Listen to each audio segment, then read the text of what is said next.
Hello friends.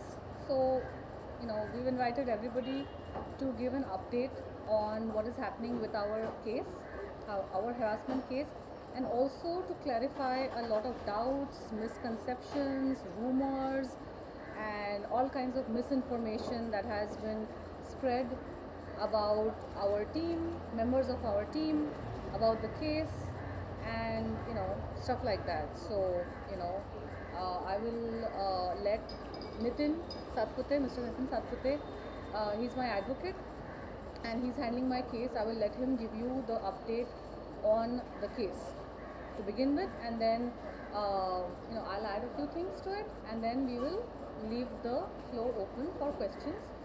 Anything that you want to ask. We are here to answer all your questions and clarify everything, and we have nothing to hide. So, Nitin ji, आप case का update दीजिए हमारा जी, अभी जी। क्या matter चल रहा है। जी, मैं पहले हिंदी में देता हूँ, फिर इंग्लिश में देता हूँ। लास्ट ईयर 2018 में 10 अक्टूबर 2018 को हमने ये FIR दर्ज की थी 4 आरोपियों के खिलाफ, जो कि 2008 में तनुश्री के साथ जो घटना घटी थी, उनके साथ जो हरासमेंट किया गया था, सेक्सुअल हरासमेंट जो किया गया था, उसके बारे में हमने FIR दर्ज की। उसके बाद पुलिस ने तफ्तीश की, ऐसी इन्वेस्टिगेशन की ताकि आरोपियों को इसका फ़ायदा मिल जाए। ये जो इन्वेस्टिगेशन था, इन्वेस्टिगेशन में जो बातें उन्होंने तफ्तीश में, इन्वेस्टिगेशन में डॉक्यूमेंट जो जमा करने चाहिए थे, इन्वेस्टिगेट करना चाहिए थे, उसमें कुछ नहीं किया उन्होंने। आरोपियों को फ़ायदा मिलने के लिए उन्होंने इस केस को क्लोज करने के लिए बी फाइनल यानी बी समरी रिपोर्ट कोर्ट में पेश कर दी गई, यानी कि आरोपियों का उनके ऊपर जो आरोप थे वो आरोप सारे निकल जाए, वो हिसाब से उन्होंने बी समरी उन्होंने कोर्ट में बांद्रा अंधेरी कोर्ट में डाल दी गई। आरोपियों का नाम भी बोल दीजिए। आरोपियों का नाम 4। ये जो 4 आरोपी थे ये केस के अंदर, नाना पाटेकर, सामी सिद्दीकी, राकेश सारंग और गणेश आचार्य, ये सारे आरोपी थे। नाना पाटेकर का ये फिल्म में रोल था, राकेश सारंग डायरेक्टर थे, सामी सिद्दीकी प्रोड्यूसर थे और गणेश आचार्य ये कोरियोग्राफर थे। ये सारे आरोपियों ने 2008 में तनुश्री जी के साथ जो गलत बात की थी, जो हरासमेंट किया था, सेक्सुअल हरासमेंट किया था, उसके बारे में वो जो पीड़ित थी 10 साल के बाद अभी उनको जो न्याय मिला, न्याय के कहीं पर जो आशंका हुई थी, उसके बारे में हमने FIR की थी। उस केस को पुलिस ने बी समरी यानी बी फाइनल करके कोर्ट में उसको पेश किया और कोर्ट को बोला कि ये बातें झूठ है। उसके बाद हमको अपॉर्चुनिटी थी कि केस को फिर से रीओपन करें, उस बी समरी रिपोर्ट को चैलेंज करें। हमने ये सारी बातें कोर्ट में बताई, हमने प्रोटेस्ट पिटीशन फाइल किया था। प्रोटेस्ट पिटीशन के दरमियान दो तीन तारीख हुई, 2-3 सुनवाई हुई, उसके दरमियान प्रोटेस्ट पिटीशन एक्सेप्ट नहीं हुई। फिर उसके बाद कहीं पर हमें सफलता मिली कि पिटीशन हम दर्ज कर पाए और कोर्ट ने ये सारी पिटीशन को देखते, उसके सारे मुद्दे, सारे कंटेंट्स को देखते हुए ये जो पिटीशन हमारी एक्सेप्ट कर ली गई है। अभी ये जो प्रोटेस्ट पिटीशन जो है यानी और पुलिस का जो बी समरी रिपोर्ट है, इसको जो हमने चैलेंज किया है, इसकी जो सुनवाई जो है फर्दर नेक्स्ट हियरिंग जो है 17 जनवरी को रखी गई है। इस केस में अभी 17 तारीख के बाद इसमें एक टर्न आ जाएगा या हमारी बहस होगी, हमारे आर्ग्यूमेंट होगा, कोर्ट के सामने दलीलें पेश होगी। आज तक ये केस के अंदर जैसे मैंने तनुश्री जी का जो केस लिया है, तब से मुझे बहुत हरासमेंट हुआ था। जैसे मैंने केस लिया था उसी वक्त मुझे बीड़ से, सांगली से थ्रेटनिंग कॉल आ रहे थे कि आपने ये केस क्यों लिया, आप छोड़ दो, नहीं तो आपके साथ बुरा हो सकता है। थ्रेटनिंग कॉल थे, लाइव थ्रेटनिंग कॉल थे। ये होने के बाद आपने देखा होगा मीडिया में भी बहुत उलट सुलट बातें जो लिखी गई थी, मीडिया में बताई गई थी मीडिया को, ताकि वो छापे और हमारे खिलाफ हमारे ऊपर लांछन लगाए या कुछ आरोप किए गए। पिछले महीने की बात है, 2008 में जब ये जो हादसा हुआ था, उस वक्त एक जो एडवोकेट थे इनके पास कोई एडवोकेट आए, उन्होंने इनके साथ उन्हें बताया नहीं कि वो नाना पाटेकर के एडवोकेट है और इनके साथ आए, डिस्क्लोज नहीं किया। इनके घर में आए, इनका एक इंटरव्यू भी था मीडिया में, तो आपने देखा होगा कि इनके घर में आके इनको थ्रेटनिंग किया है। इनके सारे डॉक्यूमेंट वो लेके गए। इनकी तरफ से नोटिस दूसरे जो आरोपी है, कंप्लेंट की तरफ से जो नोटिस दूसरे आरोपी को भेजा गया था, उन्होंने कहीं पर भी इनको बताया नहीं कि वो किसी एक्यूज को ऑलरेडी हाई कोर्ट में रिप्रेजेंट कर चुके हैं। उनका जो ये सप्रेशन ऑफ फैक्ट जो था, इनको बताया नहीं था। वो हमने हमारे प्रोटेस्ट पिटीशन में इन्होंने जो इंस्ट्रक्शन दी, इनके पास जो भी कागजात थे, उनके पास जो भी डॉक्यूमेंट थे, हमने सब डॉक्यूमेंट को गैदर किया डॉक्यूमेंट को गैदर करने के बाद हमने प्रोटेस्ट पिटीशन में इनके साथ जिन्होंने चीटिंग की, इनके पास से जो डॉक्यूमेंट लेके गए, वो सारी बातें हमने लिखी गई। पिछली तारीख को प्रोटेस्ट पिटीशन फाइल होगी। जब ये प्रोटेस्ट पिटीशन फाइल होने के बाद जो एडवोकेट थे जिन्होंने इनके साथ बुरा ये चीटिंग किया था, इनको फंसाया था, सप्रेस किया था, उनको कहीं से पता चला कि प्रोटेस्ट पिटीशन में उनका नाम है, तो उन्होंने हमारे जो एडवोकेट ग्रुप के अंदर मेरे बारे में गलत बातें लिखी। मुझे धमकाया गया कि आपने मेरे बारे में स्टेटमेंट दिया मीडिया में, मैं आपको डिफेमेशन फाइल करूंगा, मैं आपकी कंप्लेंट करेंगे। और ऐसे उन्होंने बहुत सारे एडवोकेट को वहाँ पर उकसाया, प्रोवोक किया ग्रुप के अंदर। ये जो एडवोकेट थे नीलेश पावस्कर, इनके जो एडवोकेट थे, उन्होंने ग्रुप में ऐसा मैसेज डाला कि one of my friend reporter has informed me that our learned member advocate Nitin Satpothe had made a statement before media that I have commented against him that he has done something with Tanushi Datta। हालांकि मैंने ऐसे कोई media को कोई भी कहीं पर लिखा नहीं था। फिर भी बेसिकली ये नाना पाटेकर के लॉयर थे जिन्होंने 10 साल पहले सारे एविडेंस को सप्रेस किया था, और उन्होंने ये चीज़ मुझे डिस्क्लोज़ नहीं करी थी कि वो नाना पाटेकर के लॉयर हैं, और नीलेश पावस्कर, क्योंकि अकॉर्डिंग टू लॉ आप अक्यूज्ड का और विक्टिम का दोनों का केस नहीं संभाल सकते हैं। यू आर इधर अक्यूज्ड लॉयर और विक्टिम्स लॉयर। आप विक्टिम को अप्रोच करते हैं ये बोल के कि मैं आपको मदद करने के लिए अप्रोच कर रहा हूँ, लेकिन एक्चुअली आप है अक्यूज्ड के लॉयर, क्योंकि आपने पुराने केसेस में आपने अक्यूज को हेल्प की है, सपोर्ट की है। 2005 और 6-7 में 2005, 6 और 7 में उनके जो केसेस रहे हैं, और नाना पाटेकर के बहुत सारे केसेस रहे हैं, हरासमेंट के, अब्यूज़ के, और बहुत सारे केसेस अलग अलग लोगों के अलग अलग मैटर में। और ये सारे केसेस को दबा दिया गया है, रफा दफा कर दिया गया है। अगर आप गूगल करेंगे इंटरनेट पे तो ये सारे केसेस निकलेंगे भी, और उन केसेस को रफा दफा करने के पीछे ये इस लॉयर पावस्कर का हाथ था। तो वो कैसे मेरे को अप्रोच करके मेरा लॉयर बनेगा, वो कैसे, वो उसने कैसे किया, ये बात मुझे पता नहीं थी कि नाना पाटेकर का लॉयर है। उसने दोस्तों के थ्रू मुझे अप्रोच किया, बोला कि मैं आपकी मदद करना चाहता हूँ। उसने धमकियाँ भी दी कि नाना पाटेकर आपको जेल में डालना चाहता है, आपको जेल में डाल देगा। मैंने जब उससे पूछा कि ऐसा होता है क्या, जिसने हरास किया वो मुझे जेल में डाल देगा, हाँ कुछ 8 दिन के लिए शायद लॉकअप में बंद होना पड़ेगा, ये सारी बातें बोल के डराया, धमकाया, और ओरिजिनल डॉक्यूमेंट लेके गया, क्योंकि उसको ओरिजिनल डॉक्यूमेंट की ज़रूरत थी। जो अपना जो फिल्म का कॉन्ट्रैक्ट था, फिल्म के कॉन्ट्रैक्ट में क्लियरली लिखा हुआ था, एक दो पेज का कॉन्ट्रैक्ट था, ज़्यादा बड़ा कॉन्ट्रैक्ट नहीं था, लेकिन उस पर क्लियरली लिखा हुआ था कि ये सोलो डांस सीक्वेंस है। अब बॉलीवुड में अगर सोलो डांस सीक्वेंस बोला जाता है ना, तो ऐसा नहीं कि सोलो लड़की डांस कर रही है, पीछे बैकग्राउंड डांसर्स होते हैं। बॉलीवुड में सोलो डांस सीक्वेंस का मतलब होता है सोलो आर्टिस्ट। उस आर्टिस्ट के पीछे 10, 12, 20, 100 जितने बैकग्राउंड डांसर्स होते हैं, but it is a solo artist. तो वो क्लियरली मेंशन किया गया है उसमें, जिसका मतलब है कि उस गाने में नाना पाटेकर का कोई काम नहीं था। मुझे अप्रोच किया गया था for item song for special number, not a duet with anybody. Nana Patekar का रोल फिल्म में था और मुझे गेस्ट अपीयरेंस के हिसाब से लिया गया था। अगर उन्होंने मुझे बोला होता, क्लियर किया होता जो कि वो कि ये डुएट है, तो मैं नहीं करती, क्योंकि मैं डुएट गाने नहीं करती हूँ।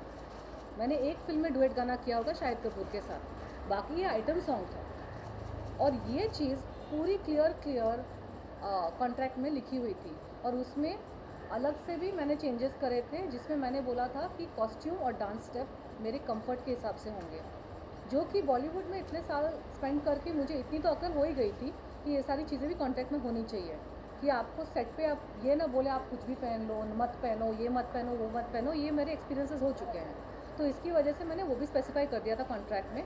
वो कॉन्ट्रैक्ट छाप के लाए थे, मैंने बोला आपने ये ऐड करना, मैंने आपको बोला था ये ऐड करने के लिए, आपने ये ऐड क्यों नहीं किया?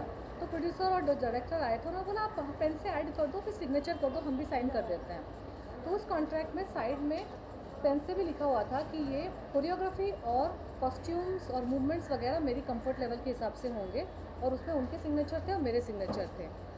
अब ये चीज़ बहुत ऑब्वियस हो जाती है कॉन्ट्रैक्ट देखकर कि उसमें फिर नाना पाटेकर का तो काम ही नहीं है, तो ऑब्वियसली सारा सब कुछ वैसे भी प्रूव हो जाता है कि जिसका काम नहीं, आप ज़बरदस्ती उसको घुसर रहे हो गाने में, और लड़की को प्रेशराइज़ कर रहे हो कि करना ही पड़ेगा तेरे को डांस, और जो हम बोलेंगे करना पड़ेगा। तो सबसे पहले ये पावस्कर आके उसने कॉन्ट्रैक्ट लेके गया, क्योंकि उसने बोला कि मुझे नोटिस भेजना है प्रोड्यूसर को चेक डिफ़ॉल्ट का, इसलिए ओरिजिनल कॉन्ट्रैक्ट चाहिए। मुझे थोड़ी झिझक हुई उसको ओरिजिनल कॉन्ट्रैक्ट शेयर करने में, क्योंकि ओरिजिनल की एक ही कॉपी होती है। लेकिन उसने मेरे को कन्विंस किया कि अगर आप ओरिजिनल कॉन्ट्रैक्ट नहीं देंगे तो मैं नोटिस कैसे बनाऊँगा। आपका जो चेक रुका हुआ है बाउंस के 2 चेक्स उन्होंने बाउंस कर दिए थे। एक चीज़ नोटिस करने की बात है, जो मेरा पहला चेक बाउंस हुआ था वो कंट्रोवर्सी होने के पहले ही बाउंस हो चुका था। दूसरा चेक कंट्रोवर्सी के बाद बाउंस हुआ, तो उनके इंटेंशंस पहले से ख़राब थे कि आर्टिस्ट से काम करवाएंगे, पैसा भी नहीं देंगे, उसको परेशान भी करेंगे, तो ये ख़राब लोग हैं। सीधी सी बात है कि अगर किसी लड़की को forget about contract, forget about anything, किसी लड़की को अगर तकलीफ हो रही है किसी चीज़ से, आप गुंडे बुलाओगे, आप प्रेस को बुलाओगे कि आप प्रॉब्लम को सॉल्व करने की कोशिश करोगे? आप बताओ। शरीफ इंसान जो होता है, अगर अगर अगर हालांकि मैंने किसी भी चीज़ को अग्री नहीं किया था जो वो क्लेम कर रहे हैं आज, अगर मैंने अग्री भी किया होता, अगर किसी लड़की ने अग्री भी किया होता, लेकिन अगर लड़की को परेशानी हो रही है तो आप क्या करोगे? आप सिंटा को बुलाओगे ना।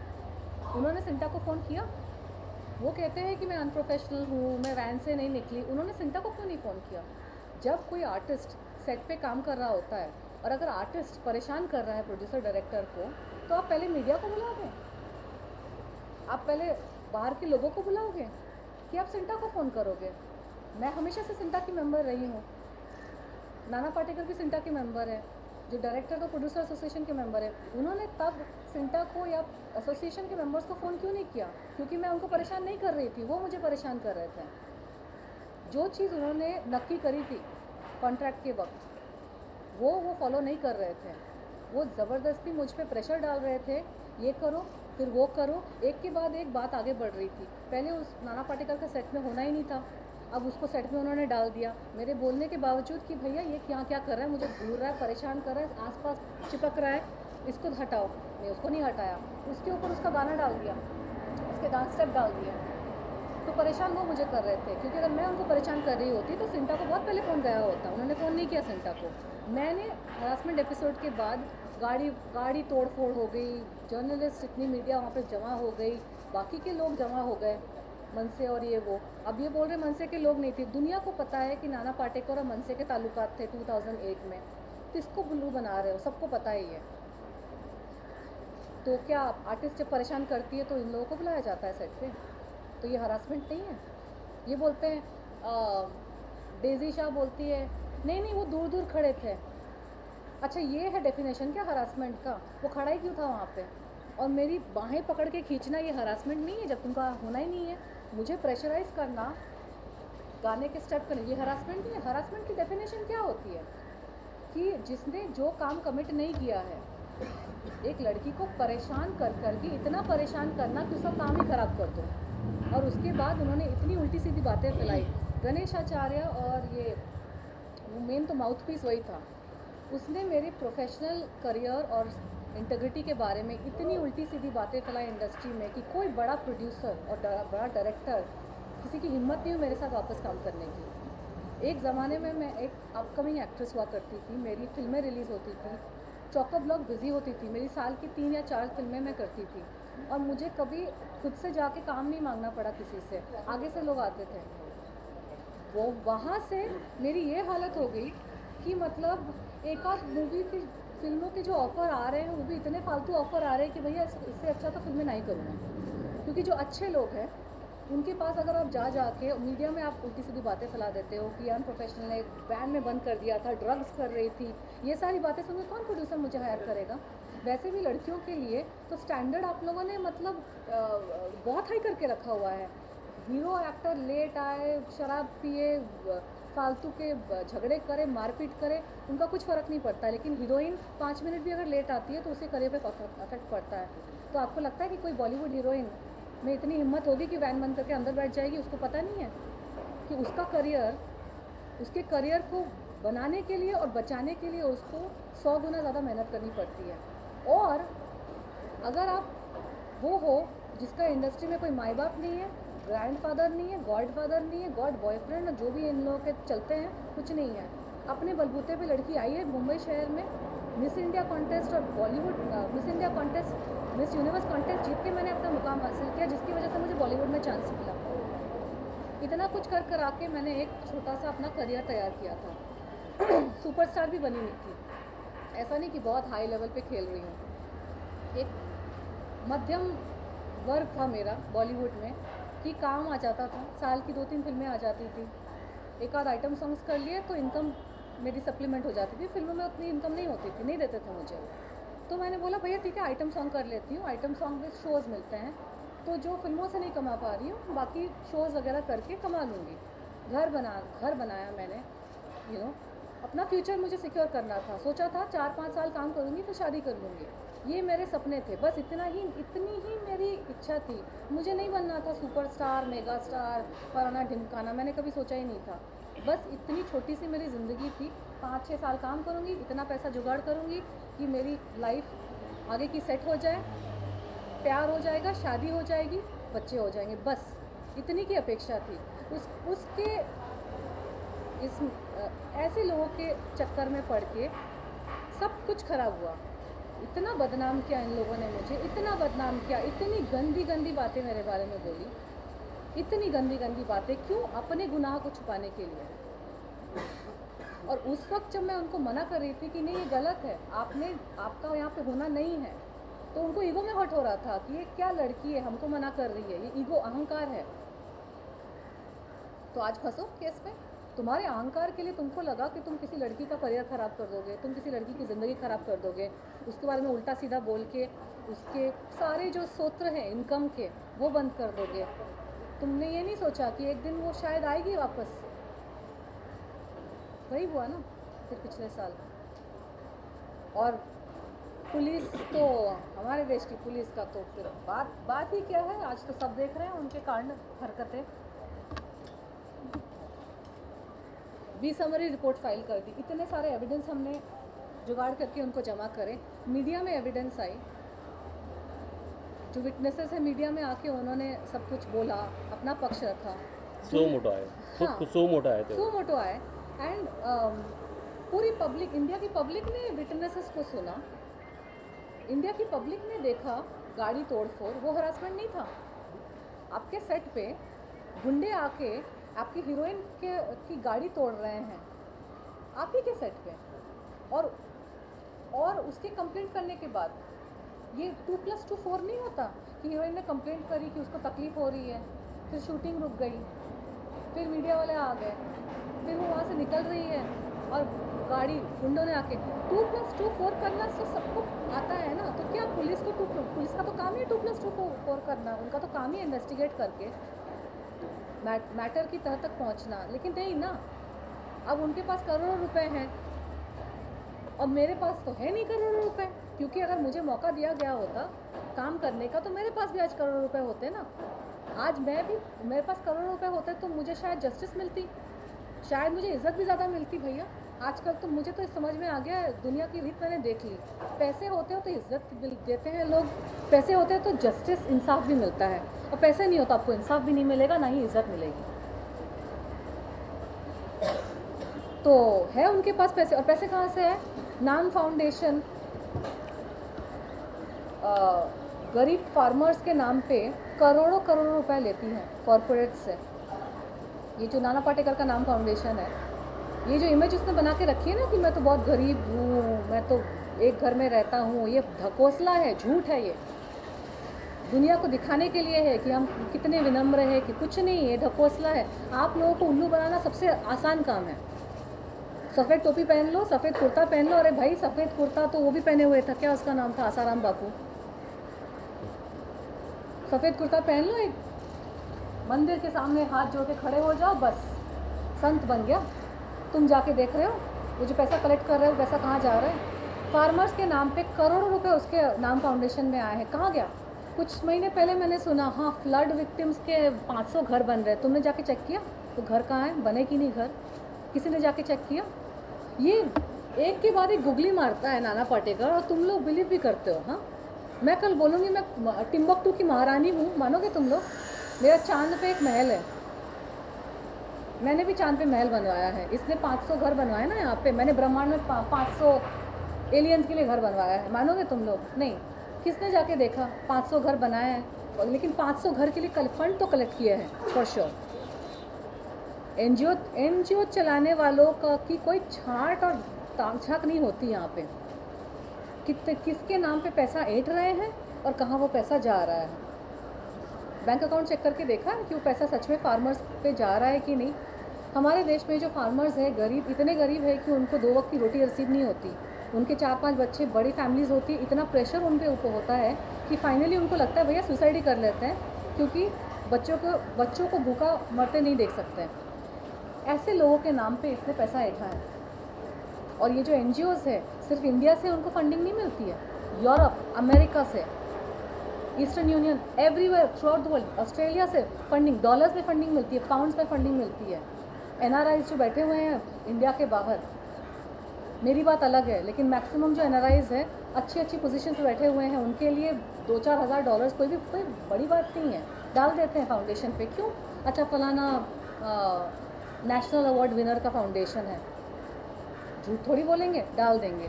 किसी ने चेक करके देखा है ये जो फंडिंग आ रही है अब्रॉड से, इंडिया के बैंक्स 5-5, 10-10, 20-20, 25-25 लाख रुपया देते हैं। उनके वेबसाइट पे भी अगर आप जाके देखो नाम फाउंडेशन पे, इतने कमीने और इतने बेशरम हो चुके हैं कि वेबसाइट पे भी अपडेट नहीं किया है। मतलब उनको पता है कि अरे भैया यहाँ पे फाउंडेशन खोल के बैठ जाओ, पैसा ऐंठो, कुछ करने की ज़रूरत नहीं, कोई छानबीन भी नहीं करेगा।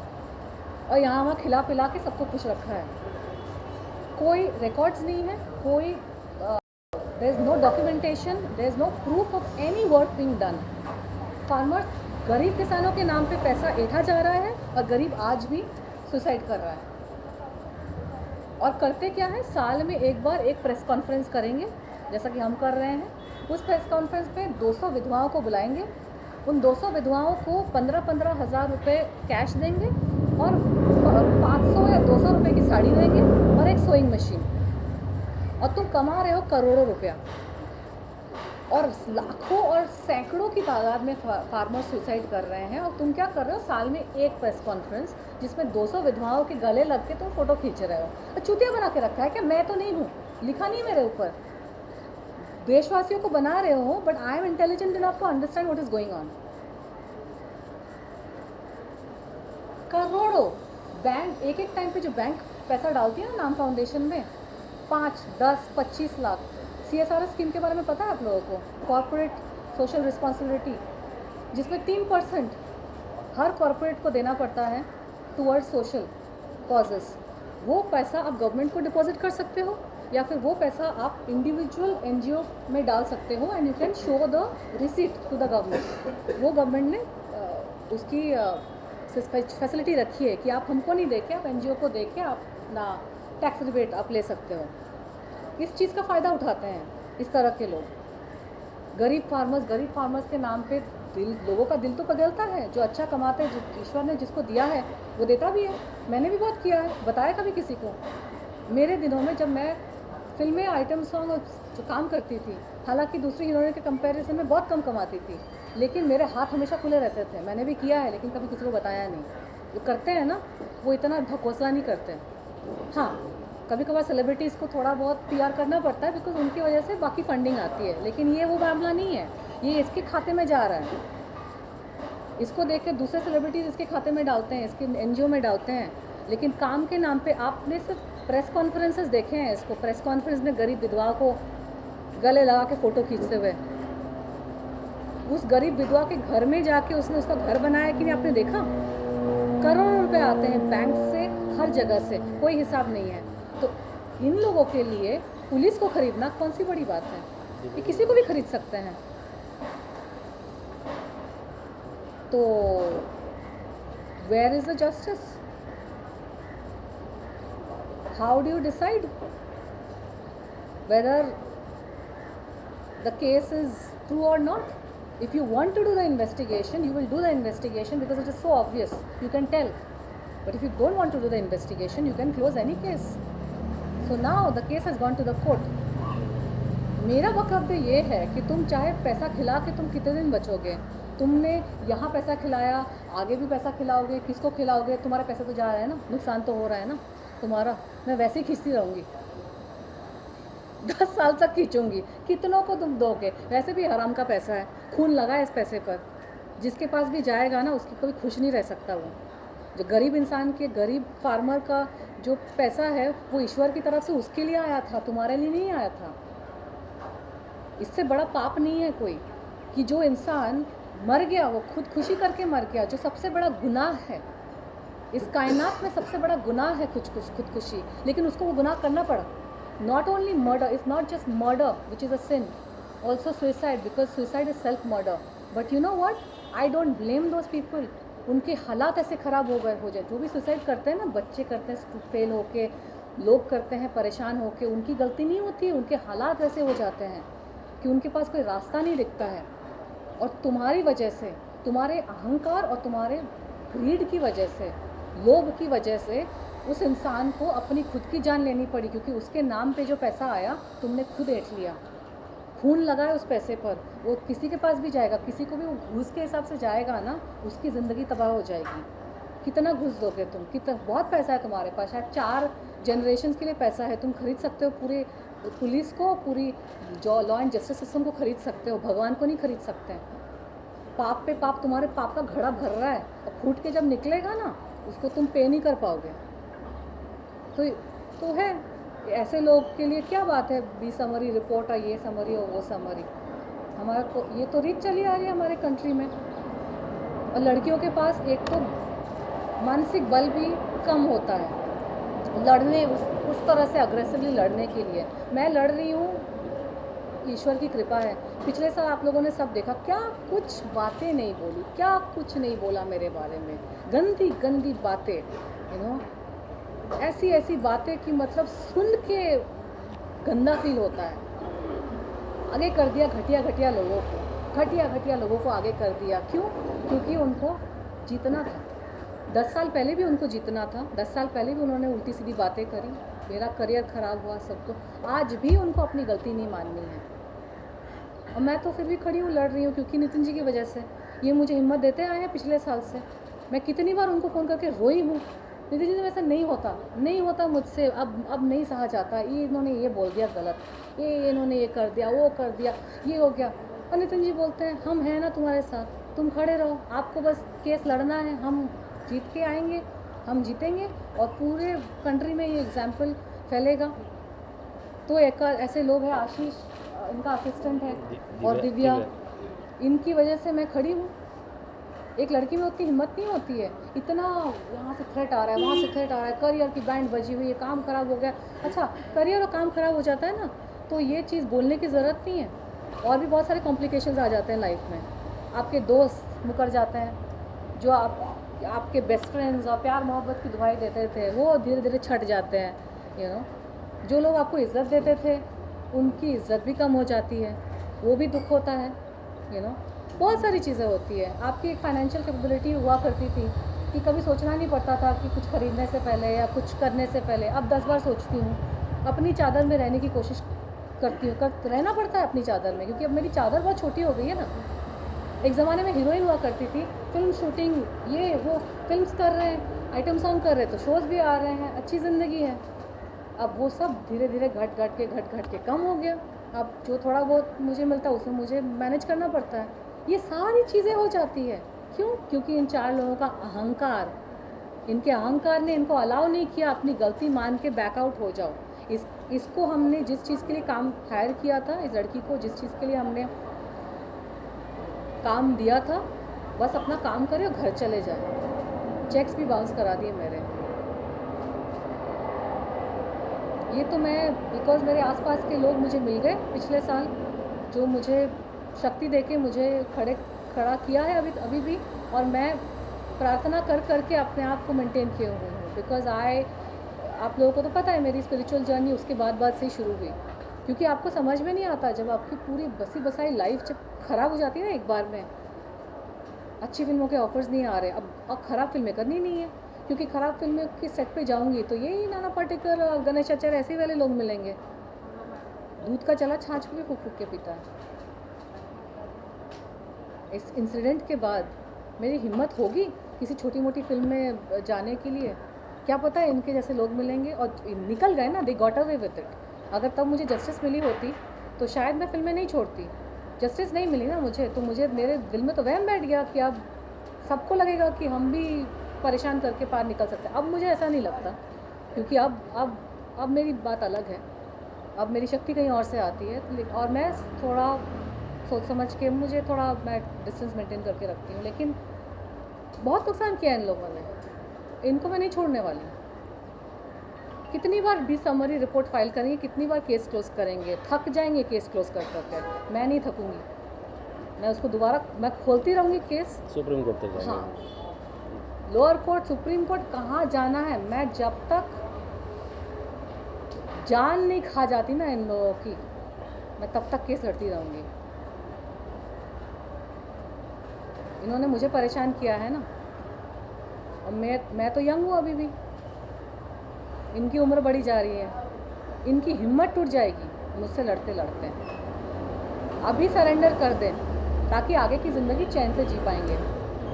वैसे भी उम्र हो गई है इन चारों की, मैं नहीं छोड़ूंगी इन लोगों को। मेरा बसा बसा करियर इन लोगों ने ख़राब किया है। वो जो उस वक्त का जो मेरा पीरियड था ना, वो पीक पीरियड था। उस टाइम पे मैं निकल जाती तो बहुत आगे निकल जाती। वो 10 साल आप पीछे छूट गया मुझसे सब, और टाइम भी छूट गया। नुकसान बहुत हुआ है, बहुत नुकसान हुआ है। तो इनका भी हो थोड़ा नुकसान, यही सीख रहेगी इंडिया के लिए। जस्टिस तो मैं चाहती हूँ, जस्टिस तो हम कोशिश कर ही रहे हैं। अभी कोर्ट में मैटर गया है, वैसे तो वो अरेस्ट हो सकते हैं। पुलिस ने भी उस वक्त बोला था, मैडम आपका केस इतना स्ट्रॉन्ग है, हम तो अरेस्ट ऐसे कर देंगे उनको अरेस्ट। मैं जैसे ही अमेरिका गई, हाँ अच्छा दूसरी बात, अमेरिका क्यों गई? यहाँ क्या है मेरे लिए भैया बताओ? मैं यहाँ बैठी रहूँ बिना काम काज के, कुछ नहीं। तुम लोग उल्टी सीधी बातें करो, लिखोगे, हर कोई उल्टा सीधा कुछ बोलता है। अच्छा सपोर्ट भी है खैर, लेकिन क्या छत भी तो चाहिए ना, पेट भी चाहिए, पेट भरने के लिए काम भी चाहिए। बैठी रहूँ यहाँ पे मैं सब कुछ छोड़ छाड़ के? यहाँ पे सब काम ख़राब हुआ था इसलिए छोड़ के आई वेंट टू अमेरिका। वहाँ पे एटलीस्ट इन सब चीज़ों से दूर रहती हूँ मैं, थोड़ा बहुत मेरा जो काम होता है उससे मेरा गुजारा चल जाता है। ईश्वर की कृपा से फैमिली में बाकी सब ठीक है, सिस्टर विस्टर सबका अच्छा काम चल रहा है। मेरे ऊपर रिस्पॉन्सिबिलिटी नहीं है, मेरे ऊपर अपनी ही रिस्पॉन्सिबिलिटी है कि मैं अपना देख लूँ, किसी से मुझे लेना ना पड़े। फिर भी मेरे पेरेंट्स और मेरी सिस्टर मेरी थोड़ी बहुत बीच बीच में हेल्प करते रहते हैं, और मुझे बिल्कुल पसंद नहीं है किसी के सामने हाथ फैलाना। तो मैं अपना इंडिपेंडेंट रहती हूँ, थोड़ा कम ज़्यादा जितना भी है मैं अपना खुद का खुद कर लेती हूँ। ठीक है, बड़े घर में नहीं हूँ, अमेरिका में छोटा सा मेरा कुछ है, रह लेती हूँ मैं। और योग साधना ध्यान वगैरह में मैं अपना टाइम स्पेंड करती हूँ। तो मैं क्या यहाँ बैठ पड़ी रहूँ यहाँ पे, अपनी ज़िंदगी नहीं देखूँ? अजीब अजीब बातें करते हैं लोग यार, वो अमेरिका क्यों चली गई, ये क्यों वो क्यों। जस्टिस दिलाओ, give me justice, I will stay here. Where is the justice? मुझे अच्छा लगता है अमेरिका में, पता है क्यों? क्योंकि वहाँ पे ना कोई पार नहीं होता कुछ करके। वहाँ पे आप पार नहीं हो सकते ऐसा कुछ करके। अगर लड़की ने कंप्लेन किया है ना, वहाँ पे तो केसेस ऐसे होते हैं कि 10 साल पहले मौत हो चुकी है, गाड़ दिया किसी को कहीं पे, वो खोद के फिर निकालते हैं उसके दांतों से और उसकी हड्डियों से। ना आपने देखा होगा टीवी शोज़ में, DNA वगैरह निकाल के 10 साल 25 साल बाद जेल में डालते हैं गुनहगार को। मुझे इसलिए अच्छा लगता है वहाँ पे, क्योंकि यहाँ पे मैंने देखा है ना, मतलब गुनाह करके 4 लोग निकल गए, परेशान करके, करियर ख़राब करके। और सिर्फ ये नहीं, और भी वर्स टू वर्स केसेस जो हमारे कंट्री में होते हैं, हीनियस क्राइम अगेंस्ट वुमेन, निकल जाते हैं लोग। इस चीज़ से मुझे अच्छा नहीं लगता। So that's what it is. Case will continue. How they are putting hurdles? They are putting hurdles, वो हर्डल्स डालने की कोशिश कर रहे हैं, इन पे धमकियाँ, इनको परेशान करने की कोशिश कर रहे हैं। एक महीने पहले मैं किसी एग्ज़ाम में बिज़ी थी एक्चुअली। मैं अपनी आगे की पढ़ाई कंप्लीट करना चाहती हूँ, तो मेरी कोशिश उसमें जारी है। साइड बाय साइड मैं स्टडीज़ भी मैं कर रही हूँ, तो मैं बिज़ी थी और फोकस नहीं कर पा रही थी स्टडीज़ में, बिकॉज़ केस का भी मुझे अपडेट लेना पड़ता है इनसे, इसकी ज़रूरत है, इस चीज़ की ज़रूरत है। तो मैं एक दिन मैं रो पड़ी, मैंने बोला मैं तो स्टडीज़ में फोकस नहीं कर पा रही हूँ, ये केस चल रहा है, लेकिन करना पड़ेगा। खैर, तब इन्होंने मुझे बताया कि ये सब परेशानियाँ हो रही हैं, इनको भी परेशान किया जा रहा है, बहुत चीज़ हो रही है। तो हर्डल्स डालने की कोशिश कर रहे हैं और आगे भी डालने की कोशिश करेंगे, क्योंकि अब ये केस शुरू हो रहा है। अब तक तो डॉक्यूमेंटेशन चल रहा था, अब तक प्रिपरेशन चल रही थी। नाउ वो पहली बार नितिन जी मुझे कोर्ट में रिप्रेजेंट करेंगे, तो ऑब्वियसली जो अटैक है, साइकोलॉजिकल अटैक और ये सब अटैक्स जो है बढ़ जाएंगे। सो बी प्रिपेयर्ड। ये बहुत ही गंदे लोग हैं और बहुत बहुत ही गिरे हुए लोग हैं।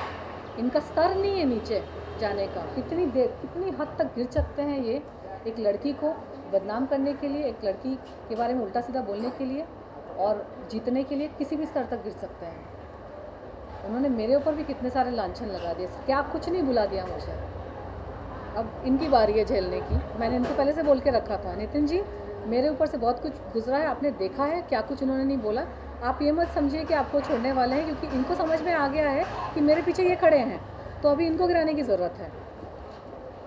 तो मैंने इनको पहले ही वार्न करके रखा था, इसीलिए वो रिलैक्स थे।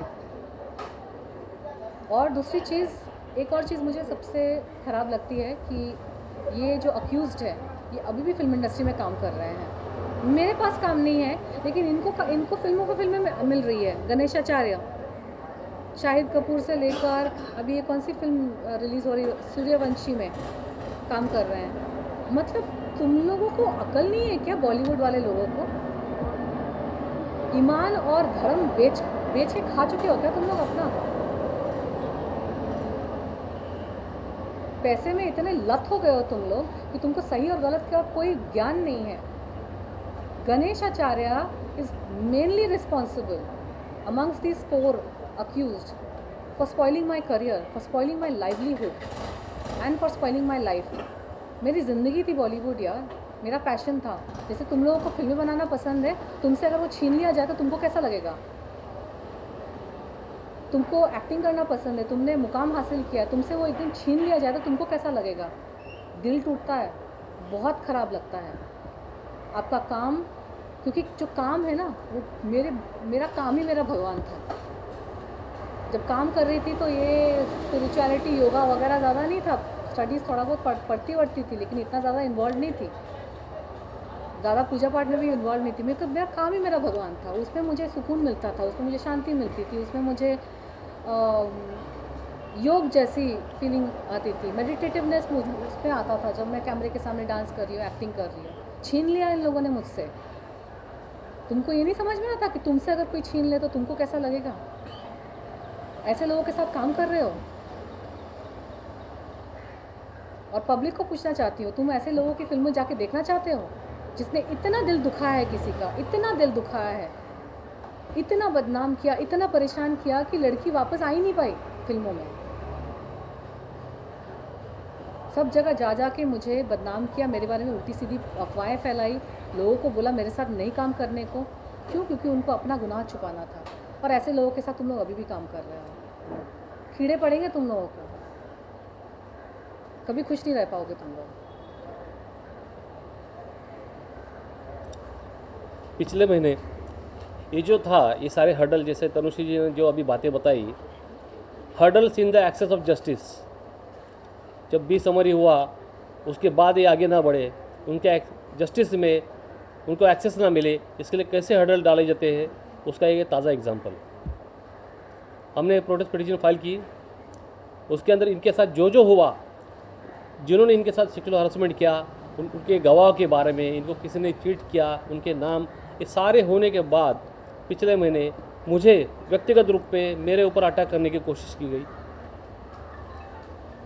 हम वकीलों का एक व्हाट्सएप ग्रुप है, उसके अंदर मैं भी हूँ।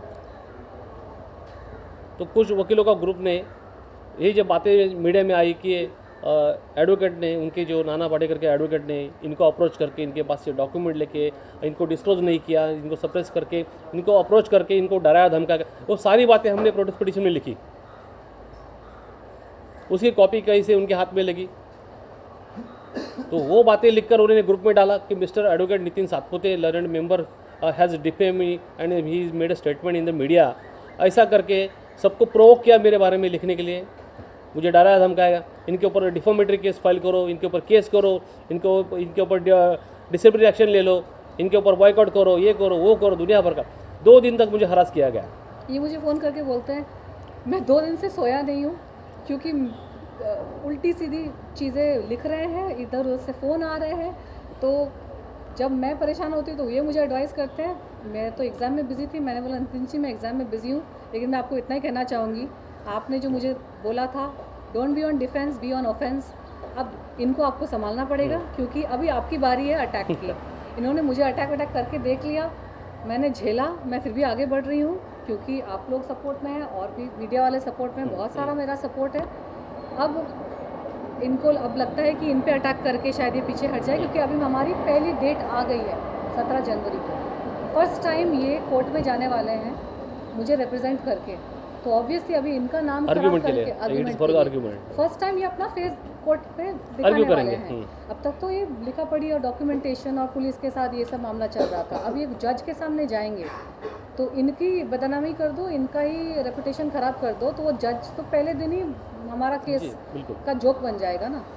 तो ये इतने हद तक गिर सकते हैं क्योंकि इन्होंने बहुत लोगों को परेशान किया है, इनके सर पे खून भी है, तो इनका जैसे कि मैंने कहा इनका कोई सर नहीं है, बहुत नीचे भी गिर सकते हैं। आप लोग क्या होता है कि मीडिया में कोई बात फैलती है तो छाप देते हैं लोग और वो वायरल भी हो जाता है, लेकिन अब ये मेरा केस जो है ना ये गेम्स प्ले हो रहा है, केस को इफेक्ट हो रहा है, इसलिए मैंने सोचा प्रेस कॉन्फ्रेंस बुलाते हैं, अपना पक्ष रखते हैं। हमने जो बोल दिया, अब आपको जो पूछना आप पूछिए, जो क्लैरिफाई करना है। या एक बात ऐड करना चाहता हूँ, 5 दिसंबर को 5 दिसंबर को हमने प्रोटेस्ट पिटीशन फाइल कर दी कोर्ट में। उस दिन शाम को 8 बजे से लेके 6 दिसंबर तक, 6 दिसंबर तक रात को 10 बजे तक मुझे वो ग्रुप में कंटिन्यूसली चैटिंग करके हरासमेंट किया गया। इनको निकालो, इनको सवाल पूछो, इनके ऊपर केस करो, ये करो। और जिन्होंने पोस्ट डाली थी उसके अंदर उन्होंने अपनी पोस्ट को रिवोक कर लिया था कि mister learned member, our member mister Satpute has defame me, has made statement in the before media. ये जो पोस्ट थी वो पोस्ट को रिवोक कर लिया गया और ये पोस्ट को रिवोक करने से पहले किसी मेंबर्स ने वहाँ पर रिप्लाई कर दिया कि mister yes Nitin Satpute should not do this like this, तो he should tender his apology and all. ऐसा पूरा दिन चैटिंग हो रहा, लेकिन जिसके अगेंस्ट में जो रिप्लाई आए थे उसकी जो मेन पोस्ट थी वो ग्रुप के अंदर, वो ग्रुप में वो पोस्ट गायब हो गई। तो इन्होंने प्रोवोक किया सबको, जब प्रोवोक कर रहे थे सबको, मुझे मेरे बारे में डिफेम कर रहे थे, मुझे मेरा अपमान कर रहे थे ग्रुप में, तो ये वहाँ से उनको थैंक यू बोल रहे हो, थैंक यू बोल रहे सबको, thanks for showing love and trust upon मी, ऐसा उन्होंने ग्रुप में बोला। यानी कि वो चाहते हैं कि मेरा ग्रुप में अपमान हो और उनको वो इनकरेज कर रहे थे, आपस में शायद बातें भी करते होंगे, फ़ोन इंडिविजुअल कॉल करते होंगे, ऐसा करके ये उस दिन दूसरे दिन मेरे को ग्रुप से वो निकाल के मेरा इंसल्ट कर दिया गया ताकि मैं केस को आगे न बढ़ा। नितिन जी सवाल ले लेते हैं हाँ।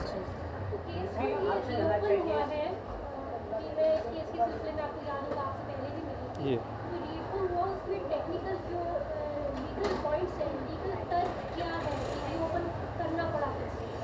पहली बात 20 समरी रिपोर्ट जो है, पहली कंसेप्ट ऐसी है, 20 समरी रिपोर्ट यानी पुलिस का एक प्रपोजल कोर्ट के अंदर गया है कि हमको इस केस के अंदर पुख्ता सबूत नहीं मिले हैं, तो ये 20 समरी ये केस को क्लोज करो, ऐसा एक पुलिस का एक प्रपोजल होता है कोर्ट के अंदर।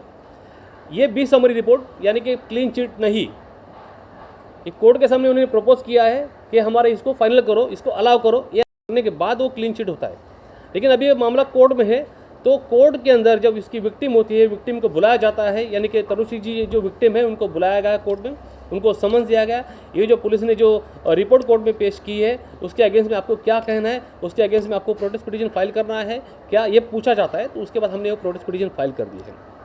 अभी टेक्निकली क्या होता है, पुलिस कोई भी एफआईआर रजिस्टर करती है, उसके बाद उनको एविडेंस कलेक्शन करना पड़ता है, यानी कि गवाह, स्टेटमेंट, डॉक्यूमेंट, ये सब सारा कलेक्शन करना पड़ता है।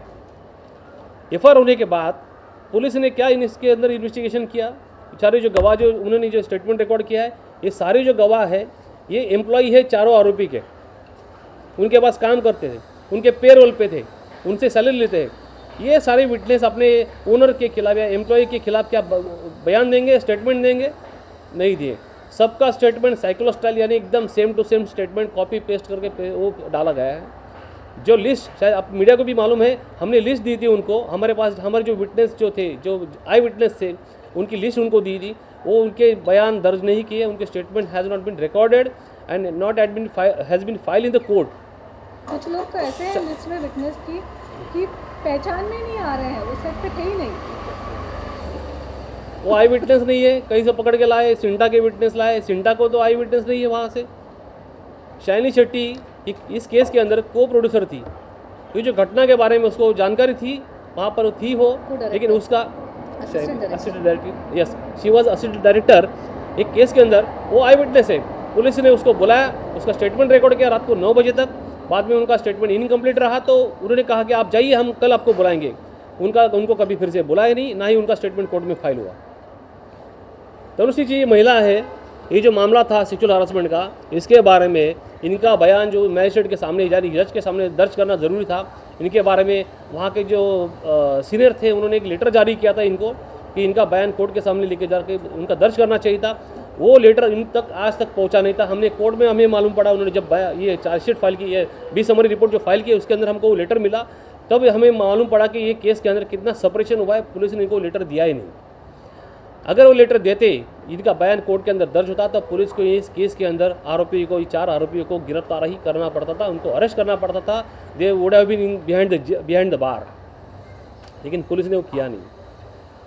20 आपने में हम लोगों ने ये भी डाला है कि अब ये पूरा जो एविडेंस वगैरह सब कुछ है डायरेक्ट कोर्ट में प्रेजेंट होगा, क्योंकि पुलिस ने तो एविडेंस वगैरह को सप्रेस करके रिपोर्ट वगैरह फाइल करके सब पूरा गड़बड़ कर दी। तो अब जो जितने भी एविडेंस है, जो ओवरवेलमिंग एविडेंस है, ये पहला सेक्सुअल हरासमेंट केस है जिसमें इतना एविडेंस है। भैया ये इतना एविडेंस के बाद भी अगर तुमको एविडेंस नहीं मिला, then that is a clear case of corruption. What about those cases जिसमें विटनेसेस नहीं है, व्हाट अबाउट दोज केसेस जिसमें कोई एविडेंस नहीं होता है, तो उनकी क्या अपेक्षा करेंगे, क्या होप करेंगे। यहाँ पे इतने एविडेंस के बावजूद उन्होंने ये किया। तो प्रोटेस्ट पिटिशन में ये भी एक पिटिशन डाली जाती है कि अब सारे जो एविडेंसेस, विटनेसेस, सब कुछ की जांच पड़ताल और एवेल्यूएशन कोर्ट में होगी। ये मैजिस्ट्रेट खुद पूरे एविडेंसेस को देखेंगे और मेरे बयान और ये सबको देखकर वो देन ही विल डिसाइड। अब ये पुलिस के हाथ से निकल चुका है मामला। टाइम्स नाउ ने एक स्टिंग ऑपरेशन किया था, शायद यहाँ पर होगा कोई टाइम्स नाउ के। सामी सिद्दीकी का उन्होंने एक स्टिंग ऑपरेशन किया था। उन्होंने कहा था कि ये जो घटना घटी थी उसके बारे में बोला कि ऐसा टच किया होगा, टच किया हो तो क्या हुआ। तो मतलब वो अप्रिशिएट कर रहे, सपोर्ट कर रहे, टच किया तो क्या हुआ, हो गया होगा ऐसा touch. She misunderstood his enthusiasm. उन्होंने उसको एंथुसियाज्म क्या होता है उससे कुछ नहीं होता। तो ये वीडियो है, उनका जो स्टेटमेंट है, इनको कंसिडर नहीं किया। स्टिंग ऑपरेशन किसने किया उसके बारे में जानकारी नहीं जुटाई। बोले ऐसा सीडी मिला, वो सीडी हमने इन्वेस्टिगेशन किया, उस स्टिंग ऑपरेशन के बारे में हमने पुलिस को दिया, उसके बारे में कोई इन्वेस्टिगेशन नहीं किया। उसका आधा पार्ट उन्होंने टाइप करके कोर्ट में रखा है, बाकी सब गायब है। यानी कि ये पूरी कोशिश की गई आरोपी ये जो एक्यूज़ है उनको बचाने के लिए। बहुत सारी बातें इसके अंदर हमने लिखी है, हमारे जो गवाह के नाम दिए कि उनके बयान दर्ज करो, या ये जो केस है ये फिर से क्राइम ब्रांच को दो या सीआईडी को दो। ये भी सारी बातें हमने इसके अंदर लिखी गई है।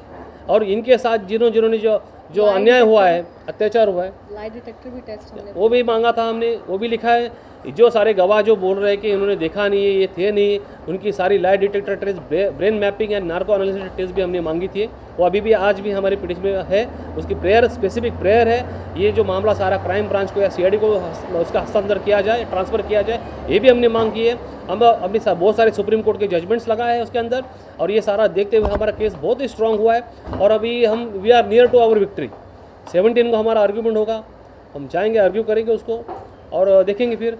लेकिन इसके पहले ये सारी केस के अंदर कोई डेवलपमेंट ना हो या कुछ आगे ना बढ़े, इसके लिए हमको जो हरासमेंट किया गया है, 2 दिन पहले जो खबर भी छपी थी मेरे बारे में, जो ऐसा हुआ था, वो मेरा पर्सनल कोई इशू था। वो पर्सनल इशू को किसी ने ऑल इंडिया लेवल पे हाईलाइट करके मेरे को डिस्करेज करने की कोशिश की गई कि तनुश्री के लॉल के ऊपर ऐसा हुआ था, ये हुआ, ऐसा हुआ। वो केस फेक निकला केस। कोई उधर वो जो कंप्लेंट थी, she was not available there. Footage भी मिला कि उधर है ही नहीं वो। आज वो जो जिन्होंने कंप्लेंट किया था 3 दिन से जेल के अंदर है। उनने गैंगस्टर के साथ में मिलके मुझे थ्रेट किया था, तो दोनों भी आज बिहाइंड द बार है, एक आर्थर रोड में और एक भाईकला जेल में है।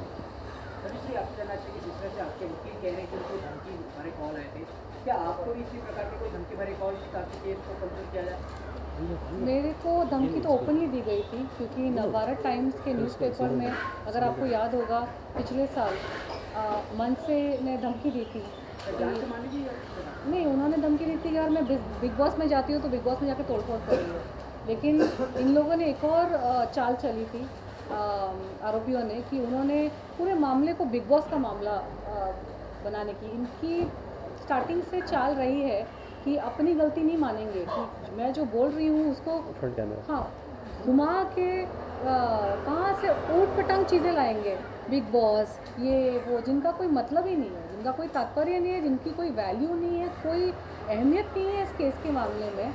गुमराह करने की कोशिश वो करते हैं पब्लिक को, या वहाँ की चीज़ें, मतलब इसका deflection tactic, distraction and deflection tactic. पिछली बार उन्होंने राखी सावंत को सामने कर दिया था, वो ड्रामा चला 3 प्रेस कॉन्फ्रेंस, डिफ्लेक्शन टैक्टिक।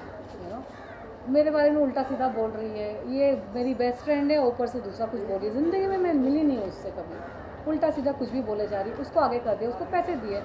कुछ दिन पहले जो ये PR वगैरह कहीं पे थे, राखी सावंत भी वहाँ पे थी, उसने अपने मुंह से वो एडमिट किया मेरे इंडिया निकलने से पहले वो माफ़ी मांगना चाहती थी मुझसे। इन लोगों को, नमिता PR वगैरह को फ़ोन करके बोला मैं तनुषी से माफ़ी मांगना चाहती हूँ।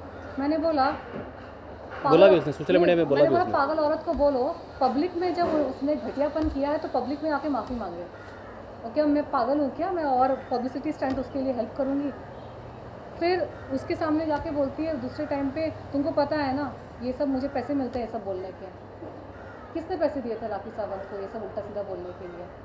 ऑब्वियसली नाना पाटेकर, गणेश आचार्य, ये पैसे खिला खिला के डिफ्लेक्शन ये कर रहे हैं। तो धड़ल्ले से ये सब गेम चल रहा है यहाँ पे, पैसों का गेम चल रहा है सब यहाँ पे। तनु है लेकिन मतलब शुरुआत से ही ऐसा साजिश रची जा रही थी क्या इन लोगों की तरफ से, नाना की या बाकी लोग की तरफ से, कि मामले को सप्रेस किया जाए? बिल्कुल बिल्कुल क्या बता रहे वो शुरुआत में इंग्लिश और सारे करके बिल्कुल बिल्कुल स्टार्टिंग से 2008 में जब ये हादसा हुआ था, इनका FIR दर्ज करना ज़रूरी था। जब ये पुलिस स्टेशन गई, जब इन्होंने स्टेटमेंट दिया, बयान दिया इनका, नाना पाटेकर के बारे में लिखा, तो उन्होंने कहा कि नहीं हम इनका नाम निकाल दो, इनका नाम लेंगे तो हम आपका FIR लेंगे नहीं। और अभी उन्होंने एक स्टेटमेंट बना दिया, उसके अंदर नाना पाटेकर का कोई रोल नहीं है। इनको कहा गया कि आप सिग्नेचर करो, इन्होंने बोला मैं सिग्नेचर करेंगी नहीं, हम करेंगे नहीं। मराठी में लिखा था, इनको समझ नहीं पा रहे थे। इन्होंने कहा कि मैं मराठी में स्टेटमेंट है, नाना पाटेकर का रोल इसमें अगर नहीं है तो मैं ये सिग्नेचर नहीं करूँगी। उन्होंने जो अंदर का सेट के ऊपर जो हादसा हुआ था 26 मार्च को, उसके बारे में वो उस पर कुछ लिखा नहीं।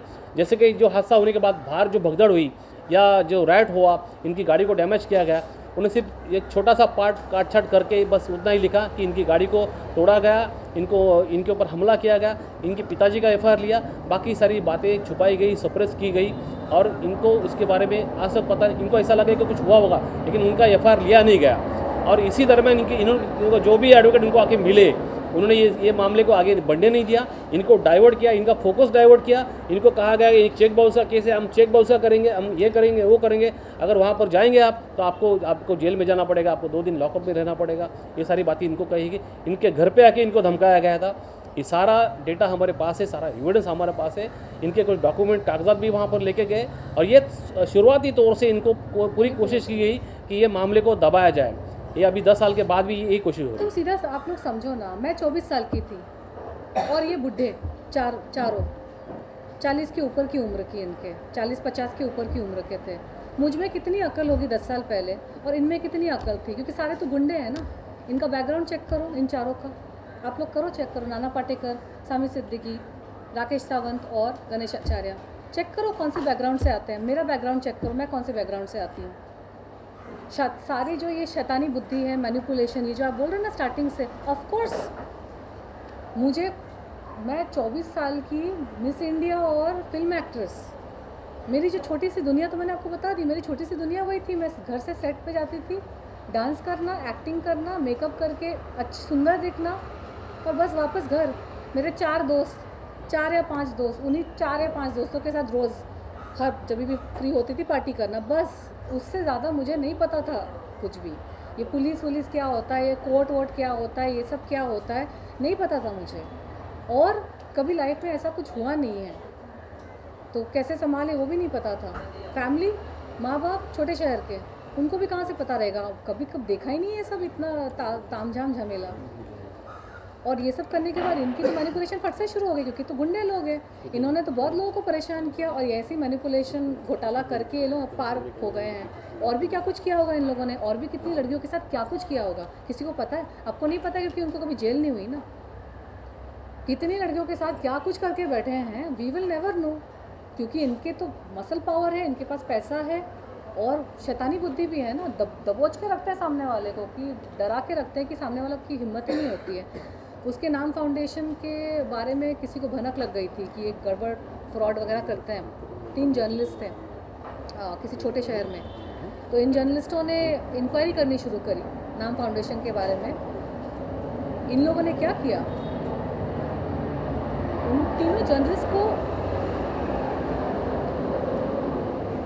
इन लोगों ने तीनों जर्नलिस्ट को लॉकअप में बंद करवा दिया।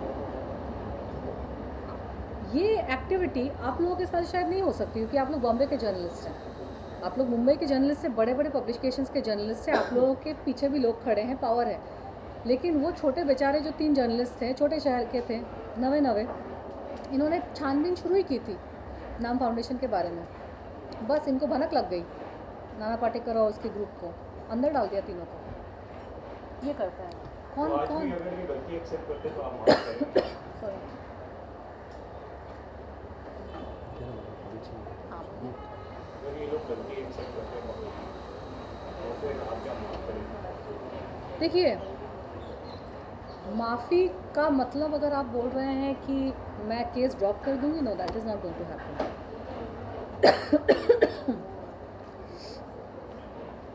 माफ़ी का मतलब ये होता है कि आप अपने दिल और दिमाग और जहन में चीज़ों को लेकर बैठे नहीं हुए हैं, मतलब आप अपनी ज़िंदगी में आगे बढ़ रहे हैं, जो मैं अपनी ज़िंदगी में आगे बढ़ रही हूँ।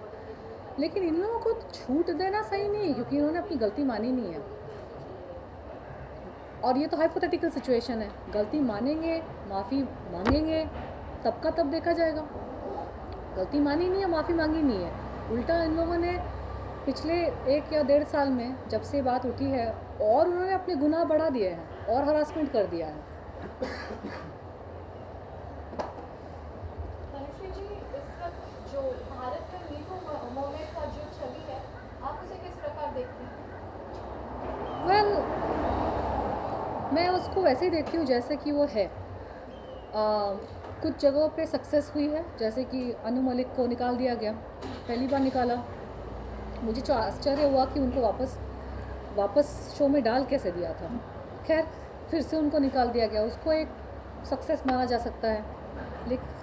लेकिन कुछ मामलों में मूवमेंट स्ट्रगल भी कर रही है, जैसे कि कुछ मामले ऐसे हैं जैसे लड़कियों ने केस ही वापस ले लिया। ठीक है, अब जब ये खबरें बाहर आती हैं कि किसी लड़की ने केस किया था या कंप्लेंट दी थी और उसने कंप्लेंट वापस ले ली, इसका मतलब ये नहीं है कि वो लड़की झूठ बोल रही थी, इसका मतलब ये है कि उसके ऊपर बहुत दबाव डाला गया है। ये कॉमन सेंस की बात है, सबको समझनी चाहिए कि अगर किसी लड़की ने अपना केस वापस लिया है या अपनी कंप्लेंट वापस ली है, इसका मतलब है कि उस पर बहुत हाई लेवल का प्रेशर डाला गया है। और जनरली लड़कियों में उतनी वो क्षमता नहीं होती है कि वो लड़ पड़े, हमको बनाया नहीं गया उसके लिए। मैं अधिकांश लड़कियों की बात कर रही हूँ, हमको नहीं बनाया गया है जंग लड़ने के लिए। हम काम कर रही हैं, we are working and becoming independent, वही बहुत काफ़ी है। ये जो मर्दों वाला जो अग्रेशन, झगड़ा, वो जो है ना कि मतलब मार्क, हमको नहीं बनाया गया है वैसा। और ये जब कंप्लेंट्स होती है ना, मी टू मूवमेंट वाली कंप्लेंट्स, तो लड़कियां हैं, लेकिन आदमी बिल्कुल जंग वाले तलवार लेकर निकल जाते हैं। पॉलिटिशियंस को फ़ोन करते हैं। यहाँ से एक लड़की थी, उस दिल्ली वाली जो लड़की थी, विकी शर्मा का जो कंप्लेंट था उसका तो एफआईआर दर्ज नहीं हुआ 3-4 हफ्ते बाद। क्यों? क्योंकि जिसके ऊपर उसने कंप्लेंट करी थी उसके बड़े बड़े पॉलिटिकल कनेक्शंस थे, बड़े बड़े पुलिस अफसरों के साथ, बड़े बड़े मंत्रियों के साथ। और ये लड़की कौन, बेचारी दिल्ली की स्ट्रगलिंग एक्ट्रेस।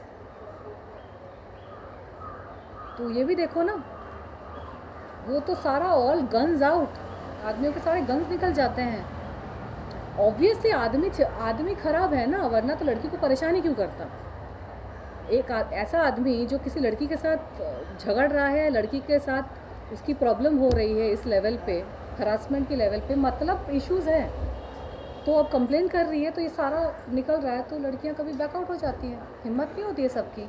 मैंने बोला ना, मैं खड़ी हूँ क्योंकि नितिन जी है और नितिन जी का टीम है। मैं जितनी बार मैं थक जाती हूँ, बोलते नहीं हम खड़े आपके साथ। ये जितना ज़रूरी है आपका, ठीक है, और मैं भी जितना चाहती हूँ, लेकिन कभी कभार शक्ति नहीं होती है, क्योंकि लेकिन आपको नहीं लगता कि बॉलीवुड में हार्वे विंस्टीन वाला जो केस हुआ उसके बाद इतना बड़ा मूवमेंट बना मीटू में इंडिया में, लेकिन बॉलीवुड में तो इतना करने के बाद भी, इतने सारे सर्वाइवर्स के बाहर आने के बाद भी कब किया आज तो मैं इसमें ऐड करना चाहता हूँ, एक मीटू मूवमेंट आज भी जारी है, लेकिन इंडिया के अंदर जो अवेयरनेस है कि sexual harassment eight working place, इसके बारे में अवेयरनेस नहीं है। सुप्रीम कोर्ट में 2013 में विशाखा गाइडलाइन दिया था, Vishakha versus state of Rajasthan, उसके अंदर प्रॉपर गाइडलाइन दिया गया था। एक गाइडलाइन पूरे इंडिया में इंप्लीमेंट करने को ऑल सेक्रेटरीज को बताया गया था, लेकिन आज भी विशाखा गाइडलाइन क्या है, सेक्सुअल हरासमेंट वो क्या होता है, इसके बारे में बीच में कोई यूट्यूब पे जो वीडियो चल रहा था, ये क्या होता है विशाखा गाइडलाइन।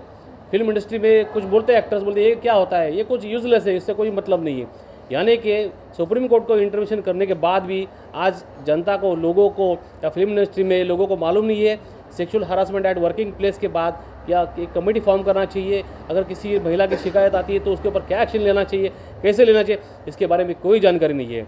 इसमें से वन ऑफ द एक्यूज उसने भी स्टेटमेंट किया था विशाखा वगैरह के कुछ नहीं होता है, ये सब फालतू है, ऐसा स्टेटमेंट किया था। यानी सुप्रीम कोर्ट के गाइडलाइन को भी ये फालतू बोलते हैं, तो ये इम्प्लीमेंटेशन इसका प्रॉपरली हुआ नहीं, इसके लिए मीटू मूवमेंट जारी हुआ और ये तनुष्य के थ्रू इनके ज़रिए ये सक्सेसफुल रहा और आज भी ये जारी है मेरे हिसाब से। एक और चीज़ है, अमेरिका का कल्चर और वहाँ का माहौल बहुत अलग है। वहाँ पे जैसे अगर आप कुछ भी इश्यूज़ होता है ना, डोमेस्टिक वायलेंस हो या फिर चोरी चपाटी का इशू हो या फिर किसी लड़के ने परेशान किया या कुछ, आपने 911 डायल किया ना, 3 मिनट में पुलिस आएगी, एग्जैक्टली 3 मिनट्स। आप चाहे अमेरिका के किसी भी कोने में हो, आप पहाड़ों में हो या आप शहर में हो या किसी गांव में हो, anywhere you are, exactly within 3 minutes they have to come. 3 minutes फिर पुलिस आएगी और पुलिस उधर के उधर आधी कार्रवाई करती है। सो यू आर नॉट कि आप थाने में चलो, आप थाने में आके रपट लिखवाओ, नहीं, वो उधर आके उस जगह पे उनकी, तो क्या जो क्रिमिनल्स होते हैं ना वो वहीं हिल जाते हैं। और वहाँ पे पुलिस को अगर किसी ने ब्राइब करने की कोशिश की, अंडर द टेबल या कुछ करने की कोशिश की, इतनी सॉलिड पनिशमेंट है दोनों को कि मतलब ज़िंदगी ख़राब हो जाएगी बंदे सबकी। तो वहाँ पे ना लॉ एंड ऑर्डर का डर ऐसा है कि लोग भी थोड़ा केयरफुल है। और जब मीटू मूवमेंट वहाँ पे हुआ, एक बार लड़कियों ने कंप्लेन किया, हार्वी वाइनस्टाइन आज भी फंसा हुआ है, अभी उसका ट्रायल शुरू होने वाला है, बैंड बज गई उसकी, वो कितने हाई लेवल पे था। कंपैरिजन हो सकता है इन लोगों का हार्वी वाइनस्टाइन से। ये है दिव्या हमारी एडवोकेट्स असिस्टेंट और ये है Ashish assistant, again advocate assistants, और इन्होंने बहुत अच्छा काम किया है for our case and everything. So we wanted them also. ये दोनों मेरे बैकबोन है, मेरे पीछे सब यही मेरा काम संभालते हैं, बैकग्राउंड में काम करते हैं, सामने नहीं आते कभी। और भी मेरी टीम है 8 लोगों की, 8 एडवोकेट है मेरे पास, इसमें से 2 हमेशा साथ में रहते हैं। तो ये सब बिहाइंड द कर्टन ये काम करते हैं, इसकी वजह से हमें सक्सेस मिलता है। मेरे जितने सारे केसेस है, हाई प्रोफाइल केसेस जो बॉम्बे हाई कोर्ट में सारी पिटिशन्स वगैरह जो होती है, और वो जो बनाने में, उसको फाइलिंग करने में, ड्राफ्टिंग करने में इन सारों का हाथ होता है और बहुत काम करते हैं। इसकी वजह से जो सक्सेस आपको दिखता है ये सब इनकी वजह से है। तनुश्री जी, एक सवाल आपसे जानना चाहूँगी, ये जो 10 वर्षों का आपका ये जो स्ट्रगल रहा है, इसका भुगतान कैसे किया जा सकता है? आपके नज़रिए से क्या है? How to compensate the loss which you have faced for these 10 years? Two things are there. One is if I get justice and if these 4 people are put in jail, then I will feel compensated. Not just for myself, but because I will also know that this will set a precedent for all the harassment cases to come. Can you imagine, एक movement के होने से लोग सतर्क हो गए हैं, काफ़ी लोग सतर्क हो गए हैं, तो अगर जेल कन्विक्शंस हो जाती है तो उसका क्या इम्पैक्ट होगा। So that is one thing. Second thing, हमारे प्रोटेस्ट पिटिशन में हमने कॉम्पनसेशन की भी बात छेड़ी है। हमने अमाउंट अभी तय नहीं किया है क्योंकि वो बाद की बात है। जब when we are nearing success of the case, जब केस हम जीतने वाले होंगे, then we will put the amount. But honestly that was not really that important for us in the mind, that's why हम लोगों ने उसको बस कॉम्पनसेशन मेंशन करके रहने दिया है। Our main thing is justice.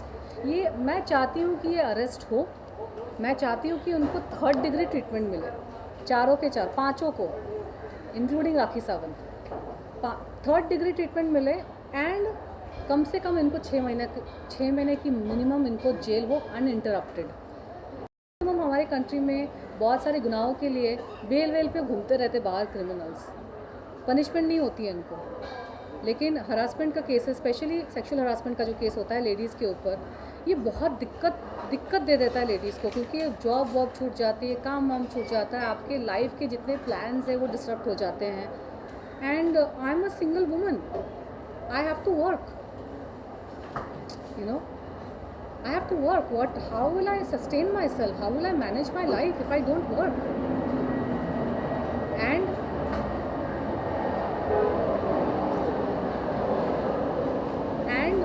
जब मैं देखती हूँ कि ये मेरे ही केस में हरासमेंट अक्यूज्ड बड़ी बड़ी फिल्मों में काम कर रहे हैं, मेरा बहुत दिल दुखता है, बहुत दिल दुखता है मेरा।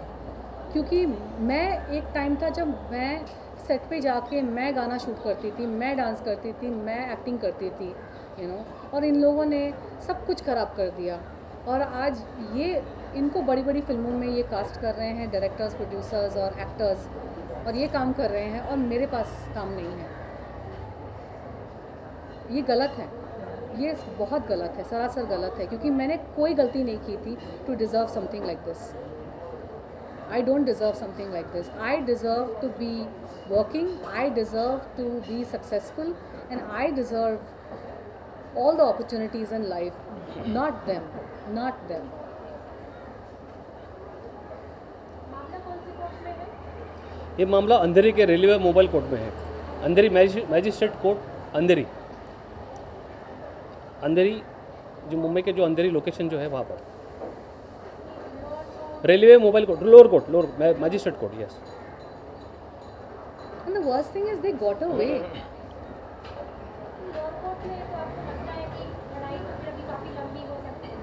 बिल्कुल, अभी ये लोअर कोर्ट है, मैजिस्ट्रेट कोर्ट है, इसके बाद सेशन कोर्ट है, उसके बाद हाई कोर्ट है, फिर सुप्रीम कोर्ट तक जाएंगे, हम लोग लड़ेंगे इसको, बिल्कुल लड़ेंगे, बिल्कुल। जैसे कि मैंने कहा है कि कुछ नहीं तो परेशानी तो होगी ना इनको, मरते दम तक ये केस चलेगा, जब तक ये हॉस्पिटल के आईसीयू में आखिरी सांसें ले रहे होगे ना, तनुश्री दत्ता हरासमेंट का केस लड़ रही होगी। 90 बिल्कुल लड़ेंगे। 99 साल की उम्र भी हो जाएगी ना इन लोगों की। देखो मैं तो इनसे यंग हूँ ना, मैं हम लोग लास्ट तक, मेरी टीम पूरी साथ तक, पूरा सुप्रीम कोर्ट तक इनके साथ लड़ेंगे। मैं तो यंग हूँ ना, मेरे पास तो अभी बहुत टाइम है। और इन्होंने मेरे को एक चीज़ मेरे को बोल के रखी है, मैंने उनको बोला नितिन जी केस पता नहीं कितने दिन तक चलेगा, बोले जितने दिन तक चलेगा मैं आपके साथ हूँ। मैंने बोला 10 साल चला, हाँ 10 साल मैं साथ हूँ। और एक और चीज़ मैं आज बताना चाहती हूँ मीडिया को, ये बताना ज़रूरी है इनके बारे में। ये हमेशा मुझे बोलते हैं मत बताओ, नहीं, लेकिन आज मैं बताना चाहती हूँ क्योंकि अब तो इन पे भी आई है ना मुसीबत, तो ये बताना ज़रूरी है। इन्होंने मेरा case pro bono free of cost लिया है। लास्ट ईयर जब ये मुझसे मिले तब मैंने इनको क्लियरली एक चीज़ बात बताई। मैं उनसे जिस दिन मेरा वो इंटरव्यू था ना अर्नब के साथ, अर्नब गोस्वामी वाला जो इंटरव्यू मैं दे रही थी, उस दिन वो मुझसे मिलने आए थे ऑफिस के बाहर। मैं इनसे 5 मिनट मिली गाड़ी में, मेरी गाड़ी में। 5 मिनट्स में इनकी बातें सुन के मैं समझिए कि he will be my advocate, लेकिन मैंने उनको ये बोला कि मेरे पास पैसे नहीं है आपको देने के लिए। I cannot afford a case. 10 साल मैंने फिल्में नहीं करी है, मैं इवेंट्स करके थोड़ा बहुत मेरा गुजारा निकल जाता है, बट मैं I cannot afford a lengthy court case, you know. कब तक चलेगा, कहाँ ये वो मैं नहीं कर पाऊँगी। तो इन्होंने बोला आपको कुछ सोचने की ज़रूरत नहीं है, I am taking your case for justice, I just want to get you justice. हम इसको जस्टिस तक लेके जाएंगे, आपको कुछ सोचने की ज़रूरत नहीं है। फिर उन्होंने बाद में बोला कि मैंने उनको बोला कि आपने तो केस प्रो बोनो कर रहे हैं, लेकिन अगर ये 10 साल तक चला तो हाँ 10 साल तक चलेगा तो चलेगा। सो दैट इज़ वाई मैं इन लोगों को बोल के रखना चाहती हूँ कि मैं नहीं रुकूँगी, तुम्हारी ज़िंदगी में जहन्नुम करके छोड़ूंगी, यू नो। तुमको अगर चैन से जीना है तो तुम सरेंडर करो, गलती मानो और सरेंडर करो, ताकि बाकी की जो ज़िंदगी बची है ना, तनुश्री दत्ता का भूत और साया तुम्हारे ऊपर नहीं रहेगा, क्योंकि मैं तो नहीं छोड़ने वाली। मैंने करियर खोया अपना, और सिर्फ करियर नहीं, मेरा पैशन था एक्टिंग और डांसिंग, और बहुत मेहनत से मैंने उसको बनाया था।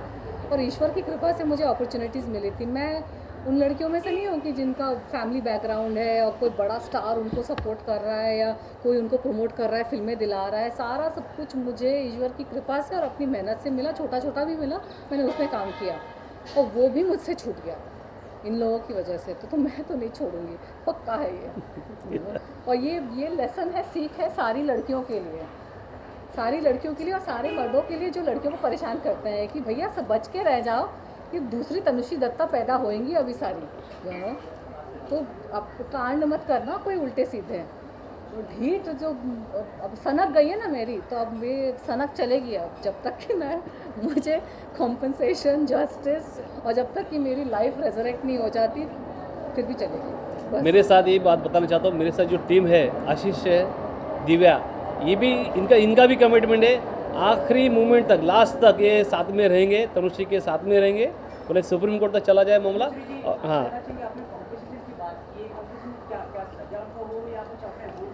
सज़ा तो होनी चाहिए, बिना सज़ा नहीं, ये जो अमाउंट होता है ये कोर्ट डिसाइड करता है, उसमें प्रावधान है, कानून में प्रावधान है, एक कॉम्पनसेशन क्या देना चाहिए और वो देखा जाता है कि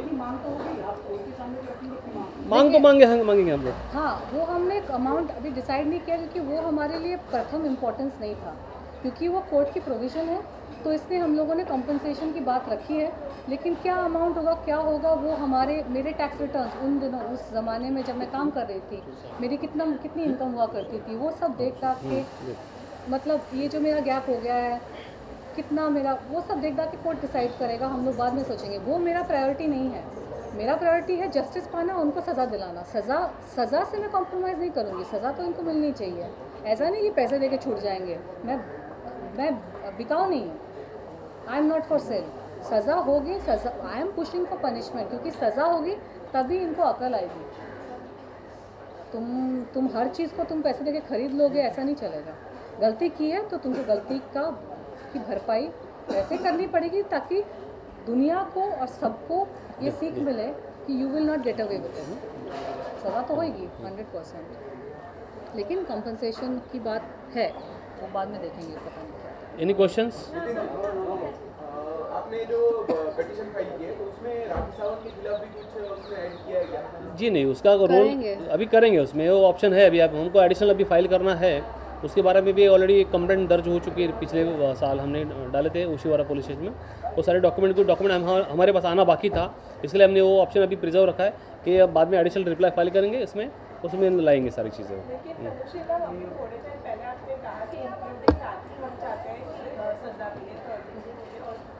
और आपने ये भी कहा कि राखी ने माफी मांगने की कोशिश की है, तो कहीं ना कहीं आप कन्विंस नहीं हुई है इससे? और नहीं, उसने क्या, वो उसने जो उल्टी सीधी चीज़ें करी, फिर माफी मांग के फंस गई है वो।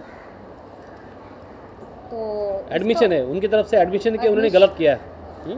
तो उसका देखेंगे क्या करना है, लेकिन छोड़ूंगी तो उसको एट भी प्रेजेंट पिटीशन में अभी उनके बारे में कुछ नहीं है, सिर्फ 4 आरोपी के खिलाफ है। बाकी जो एडिशनल फाइल करना है उसके बारे में सोच रहे हैं अभी हम लोग, उसमें कंसिडर करके फिर करेंगे, आपको इन्फॉर्म करेंगे। नहीं। हिसाब में सबका लूँगी। 10 अक्टूबर 2018, 10 अक्टूबर 2018, ओशीवारा पुलिस स्टेशन, मुंबई, अंधेरी।